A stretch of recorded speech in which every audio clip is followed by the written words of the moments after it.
Ma'am सबसे पहले तो आप बताइए कि ये जो वर्ड है वेजाइनल इन्फेक्शन इसको कैसे डिस्क्राइब किया जा सकता है? वजाइनल इन्फेक्शन अपने आप में कई तरह के लक्षणों को जन्म देता है। सबसे पहले अगर हम बात करें तो जो इसमें सबसे कॉमन है सफेद पानी का आना। ओके, तो मैम इसमें वेजाइनल इन्फेक्शन से लेकर गर्भाधारण में, फर्टिलिटी में भी कोई इश्यूज़ आ सकते हैं? गर्भाधारण में तो ऐसा जिसमें प्रॉब्लम नहीं होती, लेकिन हाँ अगर ये इन्फेक्शन बहुत ज्यादा है, धारण करने में इतनी समस्या नहीं आती, पर हाँ अगर गर्भ के दौरान ऐसा कोई भी इन्फेक्शन होता है तो उसमें बिल्कुल बच्चे को दिक्कत आ सकती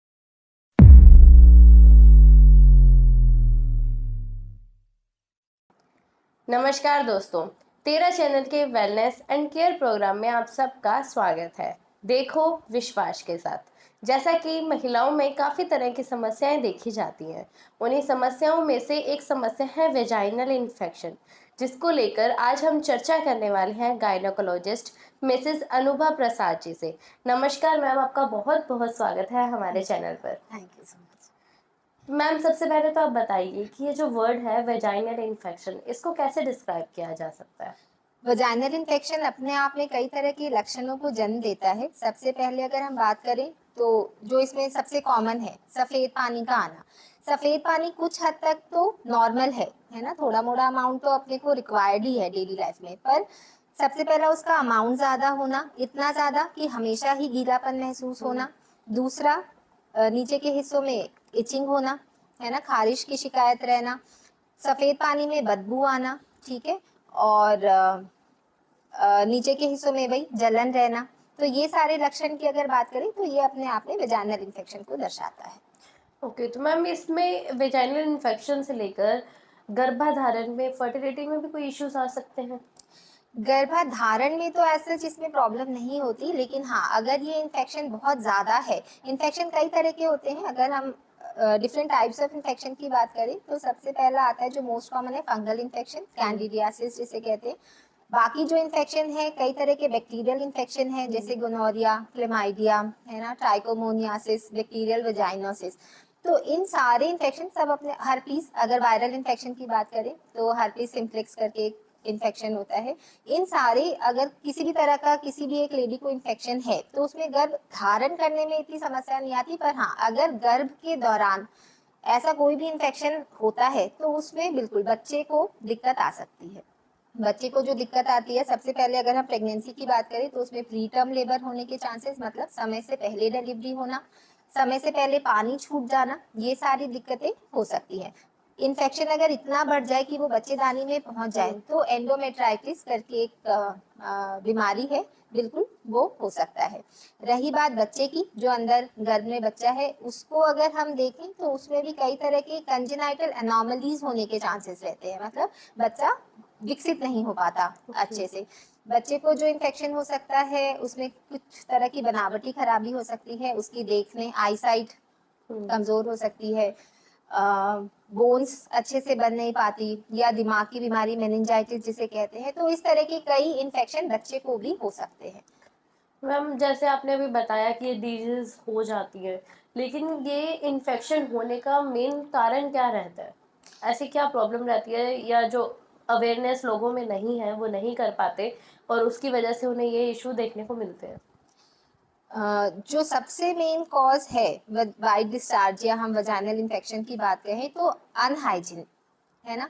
अगर किसी भी वजह से हम नीचे के हिस्सों का पेरिनियल एरिया जिसे कहते हैं, अगर उसका हम हाइजीन प्रॉपर मेंटेन नहीं कर पाते तो बिल्कुल इस तरह के कई छोटे मोटे इन्फेक्शन बिल्कुल हो सकते हैं। अब हाइजीन में क्या आ गया, सबसे पहला जो मतलब हर उम्र की औरतों को ध्यान रखना चाहिए वो है मेंस्ट्रुएशन के दौरान।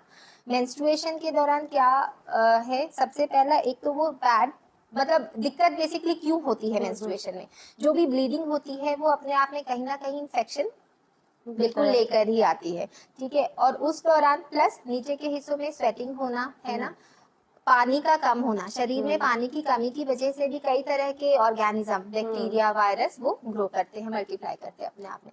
तो इस दौरान भी अगर हम हाइजीन अच्छा मेंटेन नहीं करेंगे तो ब्लड, स्वेटिंग, ये सारा कुछ मिला के वहां पे संक्रमण फैलाता है, इन्फेक्शन फैलाता है। दूसरी बात, अगर मेंस्ट्रुएशन के अलावा अगर हम देखें तो जब भी जो मैरिड महिलाएं हैं, आजकल वैसे ये अनमैरिड लोगों में भी काफी देखा गया है, रिलेशन बनाने के दौरान अगर हम हाइजीन मेंटेन अच्छा नहीं करें, ये दोनों पार्टनर से एक दूसरे को हो सकता है, मेल से फीमेल को, फीमेल से मेल को।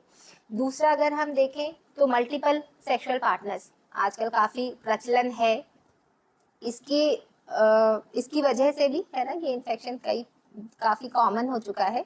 दूसरा, अगर हम सेक्सुअल इंटरकोर्स के समय किसी भी तरह का उपयोग ना, बैरियर कॉन्ट्रासेप्शन जिसे कहते हैं, कॉन्डम वगैरह का यूज ना करना।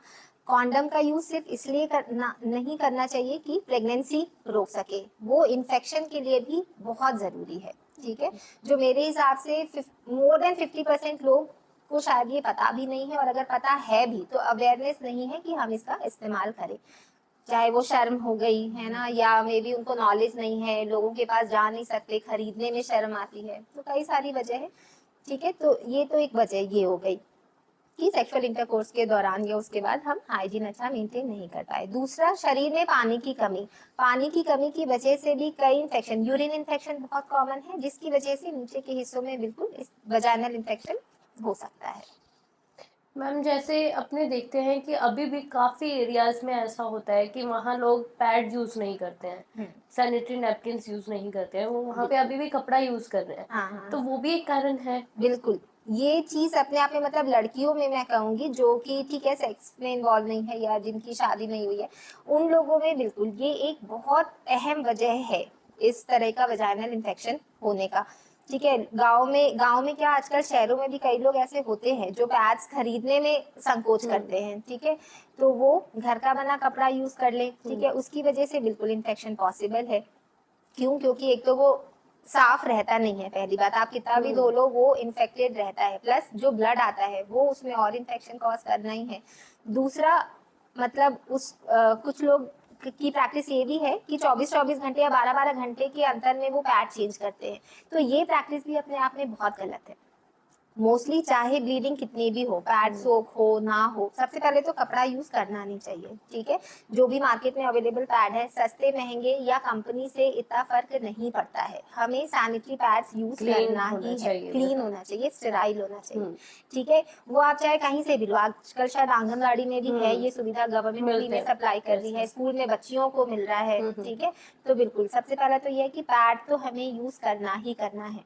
दूसरा, पैड को नियमित अंतर में चेंज करना, हर 6 से 8 घंटे में, चाहे वो पूरा सोक हो चाहे ना हो, ब्लीडिंग कम है ज्यादा है उससे कोई लेना देना नहीं, आपको हर 6 से 8 घंटे में पैड चेंज करना ही है।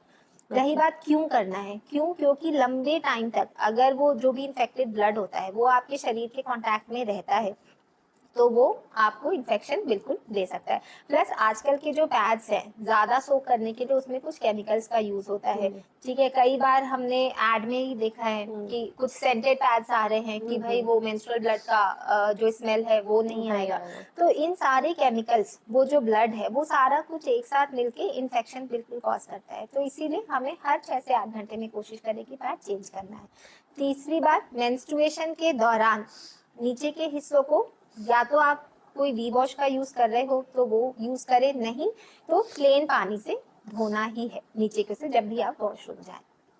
ओके, तो मैम एक जैसे कॉमनली देखा जाता है कि आफ्टर मेंस्ट्रुएशन लोगों में इचिंग ज़्यादा बढ़ जाती है। हाँ। और उस एरिया पे कुछ ऐसे स्पॉट्स हो जाते हैं, दाने दाने से आ जाते हैं, तो वो काफ़ी दिखने को मिलते हैं। तो ये जो इशू है ये काफ़ी कॉमन हो रखा है, तो इसका क्या कारण हो सकता है? देखिए, मेंस्ट्रुएशन के दौरान क्या होता है, हमारा जो वजाइनल पीएच है वो चेंज होता है।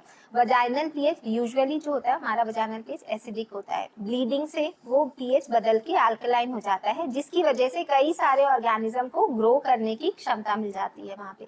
इसकी वजह से कई बार ऐसा है कि मेंस्ट्रुएशन के दौरान आप जो कह रहे हैं कि इचिंग होने की समस्या है या दाने से आ जाते हैं, तो इन्फेक्शन कई बार इसकी वजह से पॉसिबल है। ठीक है, तो इसके लिए वही जो मैंने बताया, मेंस्ट्रुअल हाइजीन एक टर्म अगर हम यूज करें, मेंस्ट्रुअल हाइजीन कहेंगे उसे। इसमें आपको पानी, बॉडी में हाइड्रेशन मेंटेन करना है। जब भी आप वॉशरूम जाएं, वॉशरूम नीचे के हिस्सों को सिंपल पानी से साफ करना ही है, और जो साफ करने का तरीका है वो आगे से पीछे की तरफ होना चाहिए, पीछे से आगे नहीं होना चाहिए। ठीक है, क्योंकि उससे जो हमारा एनल कैनाल है, मोस्टली जो लैट्रिन का रास्ता है, उसमें जो भी इन्फेक्शन है वो आगे आ जाए। ठीक है, इसकी वजह से हमें आगे से पीछे वॉश करना है, पीछे से आगे नहीं। ठीक है। और दूसरा जो मैंने बताया, पैड, रूटीन पैड चेंज करें हर 6 से 8 घंटे में, ठीक है। और कई बार जो हम ये पीएच की बात कर रहे हैं उसको मेंटेन करने के लिए आजकल मार्केट में काफ़ी सारे मतलब केमिकल्स आए हैं, जैसे वी वॉश जो सबसे कॉमन है, लोगों को पता भी होगा। वी वॉश का इस्तेमाल बिल्कुल कर सकते हैं। ये वी वॉश क्या काम आता है, जो हमारा पीएच है, एसिडिक पीएच को एसिडिक ही रहने देता है, वो उसको चेंज नहीं करता, जिसकी वजह से बैक्टीरियल इन्फेक्शन वगैरह के चांसेस थोड़े कम हो जाते हैं। पर ये जो वी वॉश है, ये भी नहीं कि हम बिल्कुल अंधाधुंध जितने बार वॉशरूम जाए वो यूज करना ही है। इस्तेमाल कम से कम होना चाहिए, मैक्सिमम दिन में 1 बार, उससे ज्यादा नहीं।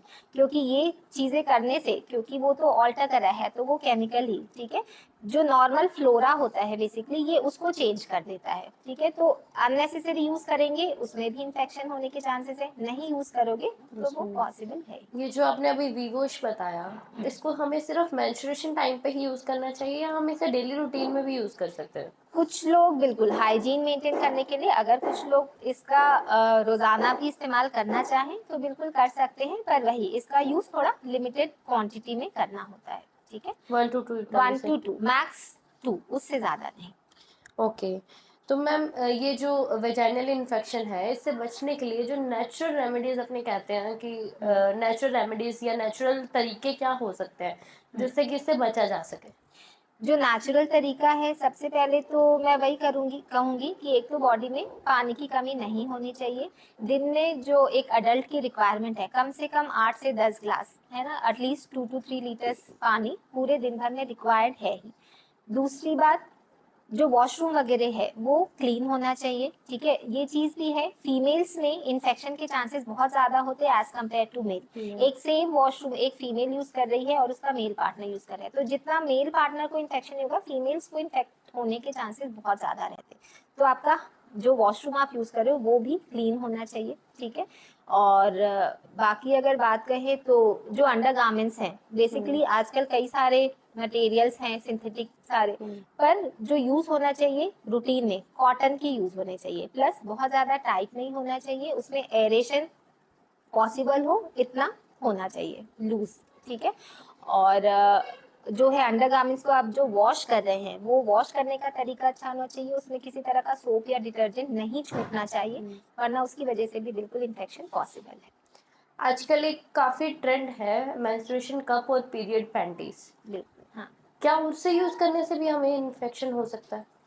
पीरियड पैंटीज या कप्स यूज करने में तो इन्फेक्शन नहीं होता, लेकिन हाँ, अगर सेम ही आप पैंटी प्रोलॉन्ग यूज कर रहे हो भाई 12 घंटे में या 24 घंटे में, ये मान के कि वो सोकेज अच्छा कर रहा है, हमें तो जरूरत ही नहीं पड़ी, तो ये प्रैक्टिस गलत है। टैम्पून्स भी अगर आप यूज कर रहे हो तो उसको तो बल्कि हर 4 से 6 घंटे में, मतलब फ्रीक्वेंसी चेंज करने की फ्रीक्वेंसी थोड़ी सी ज्यादा होनी चाहिए। तो अगर ये प्रैक्टिस आप कर रहे हो, मान लो ठीक है पैंटी यूज कर रहे हैं या टैम्पन्स यूज कर रहे हैं, बस मेरी सलाह यही है कि आप उसको फ्रीक्वेंटली चेंज करें। अगर कोई टैम्पून्स यूज करता है तो वो सेफ है यूज करने के लिए? सेफ है बिल्कुल, लेकिन हाँ चेंज करना होगा, फ्रीक्वेंटली उसको चेंज तो करना पड़ेगा। Okay ma'am. और मैम जैसे ये वेजाइनल जो इन्फेक्शन है इससे बचने के लिए डेली लाइफ में हमें क्या प्रैक्टिसेस ऐसी करनी चाहिए? डेली लाइफ में जो प्रैक्टिस करना चाहिए, सबसे पहले अगर हम बात करें तो जैसे रिलेशन वगैरह बनाने के बाद, है ना, अगर वो सेफ सेक्स प्रैक्टिस अगर मैं बताना चाहूँ यहाँ पर, तो एक तो ये है कि इंटरकोर्स के पहले और इंटरकोर्स के बाद आपको नीचे के हिस्सों को वॉश करना ही है, या इमीडिएट यूरिन पास करो, ठीक है। यूरिन पास करने से क्या होता है, जो भी बैक्टीरिया उस दौरान उस अंग में इकट्ठे होते हैं वो फ्लश आउट हो जाते हैं आपकी बॉडी से, ठीक है। तो ये चीज, हाँ, और भाई पानी का अच्छा इस्तेमाल करना, हाइड्रेट करना अपने आप को, और मोस्टली यही है जो रूटीन से प्रैक्टिस है अपना हाइजीन मेंटेन करने के लिए। अच्छा, thank you so much ma'am अपना प्रीशियस टाइम हमें देने के लिए। हम ऐसे ही प्रोग्राम्स और लाते रहेंगे अवेयरनेस के लिए। इसके लिए बस जुड़े रहिए तेरा चैनल के साथ, देखो विश्वास के साथ।